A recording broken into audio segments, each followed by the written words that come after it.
अज्ञेय स्वामी अज्ञेय ने पूछा है, गोविंद के गुण सत्यम यानी न्याय कारक के संबंध में विस्तृत रूप से समझाने की कृपा करें। संसार के युद्ध आतंक के परिप्रेक्ष्य में इसे समझना चाहता हूँ।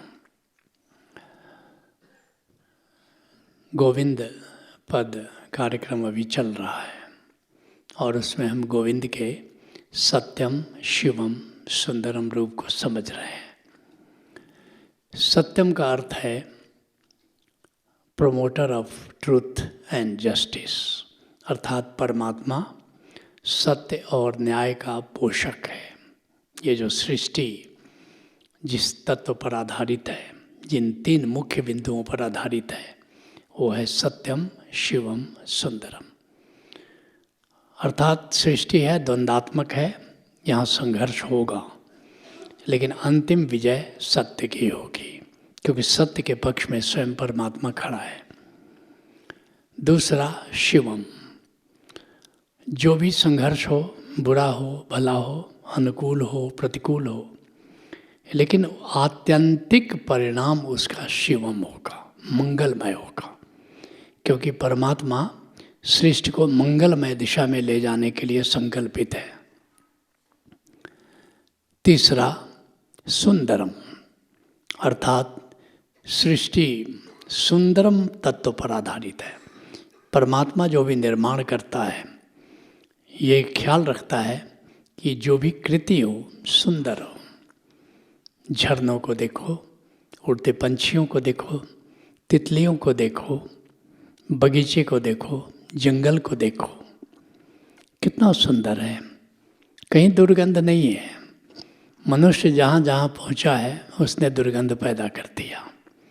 लेकिन परमात्मा की सृष्टि में इतना बड़ा जंगल, इतने जीव जंतु रहते हैं, लेकिन जंगल से कभी गुजरते हुए तुमने कभी दुर्गंध का आभास किया? सब कुछ बहुत ही सुंदर है। जैसे एक बड़े कुशल चित्रकार ने कोई चित्र बनाया हो। तुमने पूछा है सत्य और न्याय की विशेष रूप से व्याख्या करें।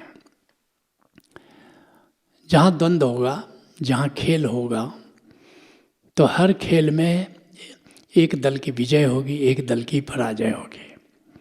ये परमात्मा की लीला जो चल रही है, ये जो खेल चल रहा है, ये जो द्वंद्वात्मक सृष्टि है, शुभ हैं तो अशुभ हैं, देवता हैं तो राक्षस हैं, भले हैं तो बुरे हैं, तो दोनों के बीच में युद्ध अवश्यम भावी है।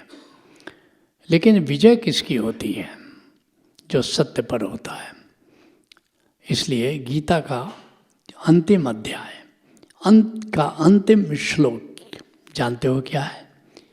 संजय से धृतराष्ट्र पूछता है कि हे संजय, तुम तो दोनों तरफ के योद्धाओं को देख रहे हो, विजय किसकी होगी? संजय हंसता है। धृतराष्ट्र पूछता है, मैंने कोई हास्य रस की बात कर दी, तू हंस रहा है? संजय कहता है कि राजन हंसूं न तो क्या करूं, ये भी सवाल कोई पूछने का है। यत्र योगेश्वरो कृष्ण यत्र पार्थो धनुर्धर, जिधर योगेश्वर कृष्ण खड़े हैं, भगवान कृष्ण जिधर हैं, जिधर पार्थ है उनका सखा है, तत्र श्री विजय और अस्ति, वहीं पर विजय होगी, वहीं निश्चित रूप से उसकी विजय होगी। भूत्वा इतिर मतिर नितिर ममा, यही मेरी मति है और यही मेरी नीति है। क्योंकि सत्य जिधर है, सत्य में जयते। क्यों सत्य की विजय होगी? सत्य में बल नहीं है, लेकिन सत्य का जो पोषक है स्वयं परमात्मा है। तो परमात्मा जिस पक्ष में खड़ा है, निश्चित उसकी विजय होगी, इसमें कोई शक नहीं है। और स्वयं परमात्मा का जो मूर्त रूप त्रिमूर्ति है, ब्रह्मा विष्णु महेश, तो इनका अवतार भी इसीलिए होता है ताकि सत्य को स्थापित करें। विष्णु अवतार लेते हैं, कृष्ण अवतार हुआ, रामावतार हुआ। अवतार का उद्देश्य क्या है? कृष्ण से अर्जुन पूछता है कि आपके अवतार का उद्देश्य क्या है? तो क्या कहते हैं कृष्ण? क्या कहते हैं? यदा यदा हि धर्मस्य ग्लानिर्भवति भारत। जब भी धर्म की हानि होती है, यदा यदा ही धर्मस्य ग्लानिर्भवति भारत अभ्युत्थान अधर्मस्य, अधर्म का उत्थान होता है, तदात्मानं सृजाम्यहम्, तब तब मैं अवतार लेता हूँ। किस लिए अवतार लेते हैं? परित्राणाय साधूनाम, क्योंकि सारे दुष्ट मिलकर के संतों को परेशान करते हैं। राम के ज़माने में तुमने देखा, सारे जहाँ जहाँ यज्ञ होता था, जहाँ साधु रहते थे, ये राक्षस पहुँच जाते थे, उनको तंग करते थे। विश्वामित्र जी तभी तो आए दशरथ के पास कि राम लक्ष्मण को दे दीजिए, और राक्षस बड़ा परेशान करते हैं संतों को। परित्राणाय साधूनाम विनाशाय च दुष्कृतम, दुष्टों को नष्ट करने के लिए, धर्म संस्थापनार्थाय संभवामि युगे युगे, और धर्म की स्थापना करने के लिए, सत्य की स्थापना करने के लिए हर युग में मैं अवतार लेता हूँ। तो अवतार का भी यही उद्देश्य है कि सत्य की स्थापना की जाए, न्याय की स्थापना की जाए। कभी कभी तुमको लगता है सत्य हारता हुआ प्रतीत होता है, लेकिन याद रखना, अगर कोई संत सत्य के लिए लड़ रहा है, हो सकता है उसको बलि देना पड़े, हो सकता है जीसस ने बलि दी, मंसूर ने बलि दी, गुरु तेग बहादुर जी ने बलि दी, सरमद ने बलि दी, इमाम हसन साहब ने बलि दी, इमाम हुसैन साहब ने बलि दी, मौला अली ने कुर्बानी दी। लेकिन जिन लोगों ने उनको बलि दिया, जिन लोगों ने उनको हानि पहुंचाई, क्या वे जीत गए या मौला अली जीते? जिन लोगों ने इमाम हसन को मारा, क्या वे जीते? आज सारी दुनिया इमाम हसन, और करबला के मैदान में इमाम हुसैन साहब, 72 बाल बच्चे, छोटे छोटे बच्चे, महिलाएं शहीद हो गए, क्योंकि यजीद ताकतवर था, बड़ी फौज थी। लेकिन क्या अजीत करबला में जीता या इमाम हुसैन साहब जीते? आज सारी दुनिया उनके सामने नतमस्तक है। क्या गुरु अर्जुन देव जी को बलि देकर के जहांगीर जीत गया या गुरु अर्जुन देव जी जीत गए? क्या गुरु तेग बहादुर जी को बलि देकर के औरंगजेब जीता या गुरु तेग बहादुर जी जीत गए? तो सत्य कभी कभी जीवन में नहीं जीतता, लेकिन जीवन के बाद जीतता है, लेकिन जीतता है, ये सुनिश्चित है। क्यों? क्योंकि सत्य के पक्ष में परमात्मा खड़ा है। जीसस को शूली दे दी, लेकिन जीसस को जिन लोगों ने शूली दी, क्या शूली दे करके वो जीसस से जीत गए? आज जीसस अमर हो गए, शूली पर चढ़ करके जीसस अमर हो गए, मंसूर अमर हो गया, सरमद अमर हो गया। तो निश्चित रूप से सत्य की स्थापना होती है। और सत्य की स्थापना का मतलब क्या हुआ? जो सत्य की खातिर लड़ रहे थे, अंत में उनकी पूजा होती है। जो सत्य की खातिर लड़ते हैं, निश्चित उनको सम्मान मिलता है, और सत्य के पक्ष में लड़ने वालों को दुनिया कभी सम्मान नहीं करती है। तो निश्चित रूप से सत्य में वो जयते, इसलिए क्योंकि परमात्मा सत्य के पक्ष में खड़ा रहता है। और जो भी सत्य के लिए लड़ता है, एक उसको सुकून रहता है।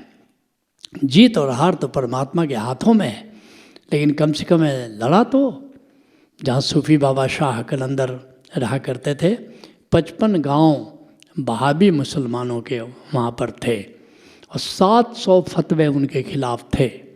उनको मारने के लिए कई बार उनको मारने का अटेम्प्ट हुआ, लेकिन जैसे ही उनके आश्रम में आते थे, उन सब का दिमाग ही बदल जाता था, वे शिष्य होके चले जाते थे।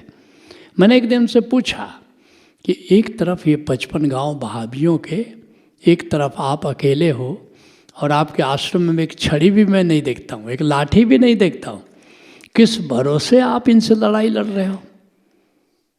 उन्होंने कहा कि पहली बात कि मेरे पक्ष में खुदा है, मेरे पक्ष में ये सारे डिवाइन फोर्सेज हैं, ये सूफी मिस्टिक सब मेरे पक्ष में खड़े हैं, तो पहली बार मैं हारने वाला नहीं हूँ। लेकिन मान लो अगर खुदा को यही मंजूर होगा कि हम इनसे हार ही गए, तो मरते समय एक सुकून तो होगा कि मैं अकेले अन्याय के खिलाफ लड़ा, तो कितनी शांति मिलेगी। तो ये बड़ी बात है कि अगर सत्य के पक्ष में तुम लड़ते हो तो हार करके भी जीत जाते हो, क्योंकि तुम मृत्यु के बेला में एक जीते हुए खिलाड़ी की तरह जाते हो। और अगर असत्य के पक्ष में लड़ते हो और जीत भी जाते हो, तो मैच का जब निर्णय होता है मृत्यु के समय, उस समय तुम एक विजेता की हैसियत से जाते हो। सत्य के लिए लड़ते हो तो विजेता की तरह जाते हो, और असत्य के पक्ष में लड़ते हो तो मृत्यु की बेला में तुम हारे हुए खिलाड़ी की तरह जाते हो। तो निश्चित रूप से ये मत सोचो कि विजय होगी कि पराजय होगी, वो तो परमात्मा पर निर्भर है। कभी कभी विजय दिला करके तुम्हें सम्मानित करता है और कभी कभी हार दिला के सम्मानित करता है, लेकिन निश्चित रूप से सत्य के पक्ष में लड़ने वाला उसी की अंतिम विजय होती है। तो इसलिए जो भी हम सब यहाँ पर साधक हैं, जो संवेदनशील जो लोग हैं, उनको सत्य के पक्ष में हमेशा लड़ना चाहिए। एक बहुत ही सुंदर कहते हैं दिनकर, रामधारी सिंह दिनकर राष्ट्र कवि कहते हैं, समय शेष है नहीं पाप का भागी केवल व्याध। याद रखना कि वो व्याध जो है वो चिड़िए को मारता है या जंतु को शिकार करता है, जो पाप करता है, तो केवल व्याध ही अपराधी नहीं है। समय शेष है नहीं पाप का भागी केवल व्याध। जो तटस्थ हैं समय लिखेगा उनका भी अपराध। जो तटस्थ हैं, जो कि सत्य असत्य के बीच युद्ध होता है, तो कुछ लोग तटस्थ रहते हैं, कौन फेरे में पड़े, हम इसमें शरीक नहीं होते, वे भी अपराधी हैं। अपराधी तो अपराधी है, चुप्पी भी गलती आधी है। अपराध करने वाला तो अपराधी है ही, लेकिन चुपचाप मौन तमाशा जो देखते रहते हैं वे भी अपराधी होते हैं। एक बार मैं ऑफिस में काम कर रहा था, एक व्यक्ति आया, एक कलीग ही हमारा था, वो आया और उसने कहा कि आपसे एक सवाल पूछना है 10 बजे।